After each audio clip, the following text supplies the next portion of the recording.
How do I remove hot glue residue from my fabric after removing the glue? Hello and welcome to our video tutorial.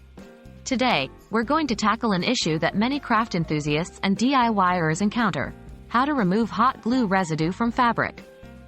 Let's dive into the process. What you will need.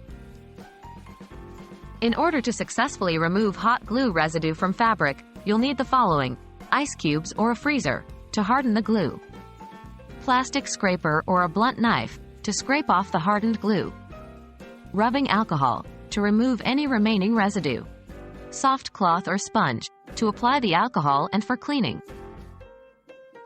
Preparing the glue for removal. First off, harden the glue. If the glue is still gooey or soft, it can be quite difficult to remove without spreading it further or embedding it more deeply into the fabric. 1. Place the ice cube directly onto the glue spot and let it sit until the glue hardens. This may take a few minutes. Alternatively, if the fabric is freezer safe, you can place it in the freezer for about 15 to 30 minutes. 2.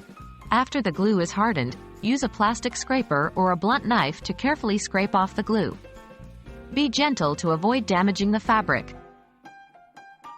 Cleaning the residue. Next, you will focus on removing the remaining glue residue. 1. Moisten a soft cloth or sponge with a small amount of rubbing alcohol. Test the alcohol on a hidden area of the fabric first to ensure it won't discolor or damage the material. 2. Blot the residue spot gently with the alcohol-soaked cloth or sponge. This should start to lift the glue residue away from the fabric. 3. Rinse the treated area with cold water and then launder as per the fabric's care instructions. And that's how you can successfully remove hot glue residue from fabric. Just remember, it's all about patience and care when dealing with fabrics. We hope you found this video helpful. For more useful tips, don't forget to stay tuned to our channel. Thanks for watching.